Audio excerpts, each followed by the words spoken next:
आपके पार्टी के अधीर रंजन जी भी थे, ये आप जानते हैं, उनको मीटिंग के लिए पहले ही बुला दिया गया था। खैर दुष्यंत भैया ये बात छोड़िए, पहले हम आम आदमी पार्टी से बात करते। जो झूठ होता है ना हिमानी जी, उसको चीख चीख के अपनी बात जनता तक पहुंचानी पड़ती है। Is proving it. तो झूठ को चीखना पड़ता है, लेकिन जो सच होता है वो अपने रास्ते अपने सीध में काम करते चलता है, और उसके बाद भी जनता उसके साथ आती है। और ये मोदी जी ने हमको 10 साल में दिखाया है, वो अपने रास्ते सीधे अकेले चल पड़े और देश उनके साथ जुड़ता चला गया।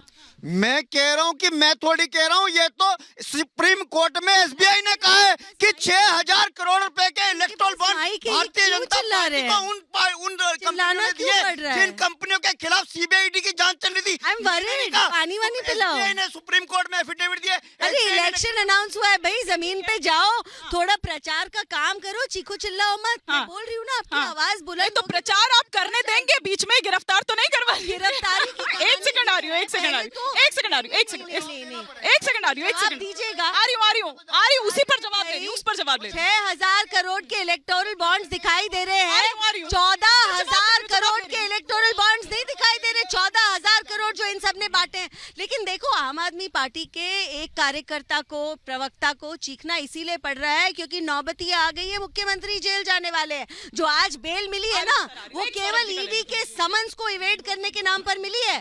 अब आगे आगे देखिए होगा क्या, इनकी मनी ट्रेल है। लेकिन वो ये कह रहे हैं कि आप लोग लोकतंत्र का, वही सवाल पर आ रही हूँ, वो ये कह रहे हैं कि जैसे आप लोग कहते हैं कि भैया भविष्यवाणी, नहीं मैं अपने सर आपको माइक की जरूरत ही नहीं है, सर माइक की जरूरत ही नहीं है, माइक की। एक सेकंड एक सौरभ दुबे जी का भी यहाँ पर ओपनिंग कमेंट ले लूं, क्योंकि आज सौरभ दुबे जी, चुनाव की तारीखों का ऐलान हुआ वो तो अलग बात है, लेकिन हेट स्पीच पर, मिस इन्फॉर्मेशन पर भी ये कहा कि नकेल कसी जाएगी। और ईवीएम पर ये कह दिया, उन्होंने तो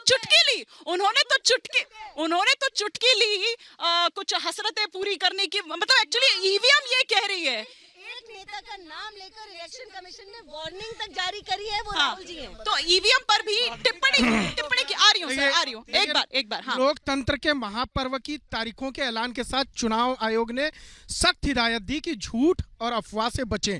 तो जो यहाँ पर कुछ लोगों की बौखलाहट दिख रही है, उससे स्पष्ट रूप से पता चलता है कि नरेंद्र मोदी जी के कामों की सियासी गिनती ने इन लोगों का गुड़ा गणित भाग बिगाड़ दिया है। देखिए, एक परिवार तंत्र कहता है कि नरेंद्र मोदी हटाओ, दूसरी पब्लिक कहती है कि नरेंद्र मोदी जी की हैट्रिक बनाओ। तो ये वही बौखलाहट है जो हैट्रिक के सामने आने का प्रयास कर रही है। और जिस प्रकार से ये लगातार चुनाव आयोग के ऊपर, संवैधानिक संस्थाओं के ऊपर और स्वयं इनके मुख्यमंत्री केजरीवाल जी, आज सुनिए, आज उनको किसलिए बरी किए गए? वो 8वीं बार समन गया था, 7 बार पेश नहीं हुए थे, इसलिए उनको जमानत लेनी पड़ी। ये भी एक शर्मनाक विषय है एक मुख्यमंत्री के लिए, जो स्वयं एक संवैधानिक संस्था पर होकर के दूसरे संवैधानिक संस्था का लगातार अपमान कर रहे थे, और आज जमानत लेनी पड़ी। ठीक है, राहुल गांधी तो पहले ही जमानत पे हैं, सोनिया गांधी जी पहले ही जेल में हैं, उनकी भी लाइन लग गई। ठीक है, मिलाकर ठीक है, आपने जमानती अलायंस क्यों नहीं बना लेते? कह रहे जमानती अलायंस से आप, ठीक है, वो अपना तो तीसरे टर्म का पक्का दम यहाँ पर भर रहे हैं। इनके दम भरने से क्या होता है? संवैधानिक संस्थाओं पे इनका भरोसा नहीं है। चीफ जस्टिस ऑफ इंडिया का आपका है, 100% है। गलत बात है। चीफ जस्टिस ऑफ इंडिया का अगर चुनाव आयुक्त के चयन में रोल था तो वो बड़ा अच्छा था। वो उनका सवाल सुना नहीं, रोज आपका रवैया बदल नहीं सकता। अगर आप सुप्रीम कोर्ट को मानते हैं तो बोलिए ईवीएम के मामले में भी सुप्रीम कोर्ट ठीक है, और अगर आप सुप्रीम कोर्ट को नहीं मानते तो ये वीवीपैट की गिनती की मांग अगर विपक्ष के नेता कर रहे हैं तो आप करवाइए। अगर आपकी नीयत साफ है, आपने कुछ गलत नहीं किया तो आप नहीं, देश तो आप बेच रहे हैं। विपक्ष तो मना कर रहा मत बेचो, रेल बेच दिया, भेल बेच दिया, सेल बेचा। सर उन्होंने ये कहा कि कब तक अपनी अधूरी ख्वाहिशों का बोझ उन्होंने कहा कि आप कब तक अपनी अधूरी ख्वाहिशों का बोझ हम पर डालेंगे, ये ईवीएम कह रही है। उन्होंने ये वो तो गोयल साहब किन कारणों से इस्तीफा दे के चले गए वो भी तो बताना पड़ेगा ना। आपने भारतीय जनता पार्टी ने संस्थाओं को किस तरीके से नियंत्रित किया है, ये आज खुलेआम दिखाई दे रहा है। कोई संस्था है, सब कुछ भारतीय जनता पार्टी के